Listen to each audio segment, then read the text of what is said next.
Oh, Seven's just providing you guys with a little scouting report on Sporting Delaware, who we played a couple of weeks ago, but they just played a match against Skyline, so we wanted to take a look at it. As you guys know, we've done this before, but when we do a scouting report, we're looking at general tendencies. It's kind of a guide. You never know what the opponent's staff is going to do in terms of player personnel or positions or formations, but just this just gives us an idea or a preview of what to expect. And we played them a couple of weeks ago, so we should have a good idea. Um, Put it into categories, in possession and transitions and how they build up, how they attack, how they press, how they defend, opportunities for us, and then restarts. So this group, as you know, plays a 4-4-2. Knowing our result against them last time, maybe they changed that a little bit. But they typically will play through a 4-4 in a 4-4-2. As we know, they like to play through the midfield, a pretty good possession through the midfield, but everything else is fairly direct. So we'll take a look at them playing against Skyline. So just them in possession.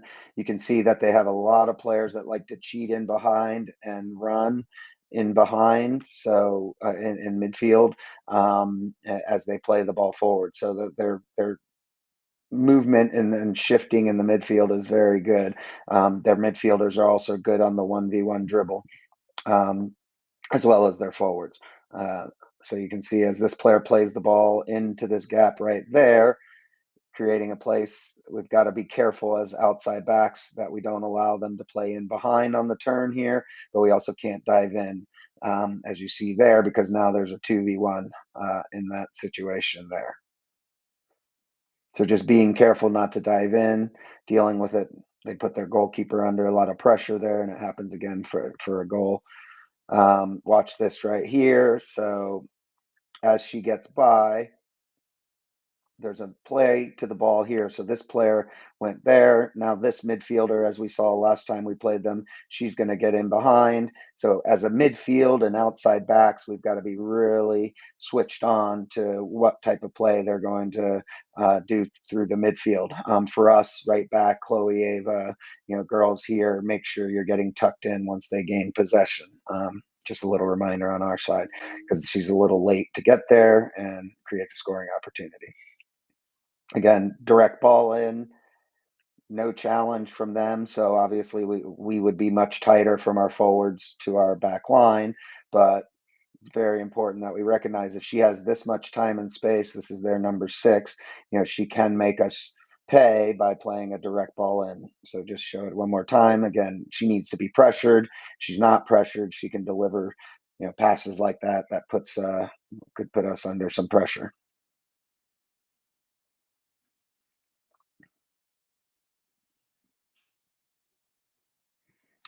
Skyline does a automatic red card handball there. So in transitions, again, as they gain the ball, no pressure on the ball.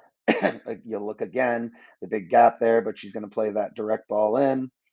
So now they're 3v2, 3v3 going to goal.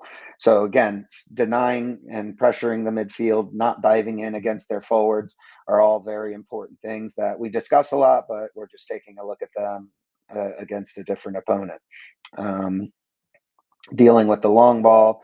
So now you can see Skyline's pretty spread out. There's all these players here to be able to play through, but it's a direct ball into the forwards and just a little mishit and miscommunication, and it's almost an opportunity on goal.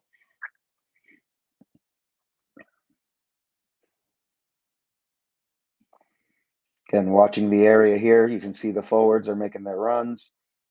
Ball in behind again, just to back up. It's not as pronounced here, but this midfielder is behind the defender, so it's an easy pass to play her so that now she can just pick and choose where she wants to hit the ball. And if we don't get to the ball first and end it, then, or get possession, then, it becomes a problem for any team that they're playing against. So you can just watch how they're pressing here. See their numbers. This is on a long ball, but they lost the ball, and now they're pushing numbers into this area here.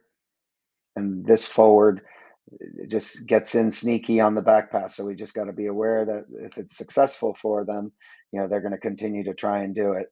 So in those tight spaces, very important. So you can see there are two forwards here, midfield, midfield as well. So on the short ball, really important. You can see she's trying to force her to go in, takes the ball away. So just our decisions have to be a lot quicker against a higher pressing team. So just some opportunities for us and how we can play. While their back line is decent, they do leave gaps open for us to attack. You can see how high their line is. I think last time we had a lot of 2v2s against them. How high their back line is. You're leaving a center back 1v1 with all the space to run. So it's definitely an opportunity for us to excel and get in behind them. That's not to say we can't go out wide and play to our wide players, but just real important to recognize how they defend, very narrow centrally here. And if they're going to leave 1v1s, we can just play in behind. And then we just we got to finish our chances there. Quick transition. Again, you can see how they're built out. As long as we're working for the ball, we should be able to create some opportunities. Their midfield is late to get back, so the quicker we are, the better off we'll be. Even though there's a loss of possession, their line did not step up. If you watch again, ball gets cleared and their line stayed in the same spot and creating a 1v1 to goal.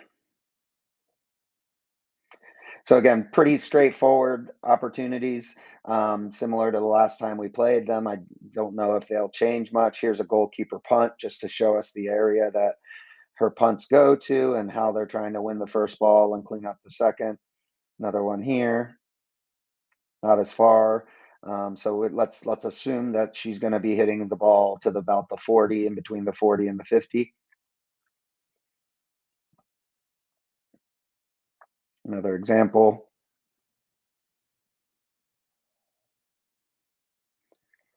So yeah, about the 40, between the 35 and the 45 probably is a good judgment on where she's going to hit the ball.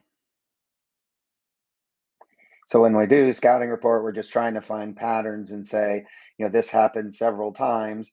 It's not that you're just looking at someone do the same thing over and over again. It's a pattern.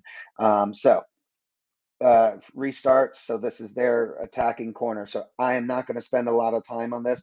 What I'm going to do is just, you'll be able to watch it. But when you're watching their attack, it's important to see how they set up. Do they do short corners? Who's good in the air, who runs in late, who's there early standing. If we don't win that first ball, is there cover in behind?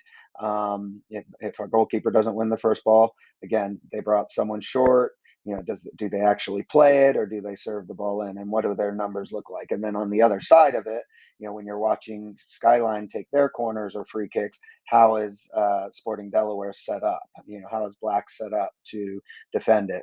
Do they have a zone or are they all man to man? So these are things you guys can look at on your own. Obviously, get in touch with me or Christian or Bobby if you guys have any questions. And hopefully this is helpful, and we'll see you Sunday.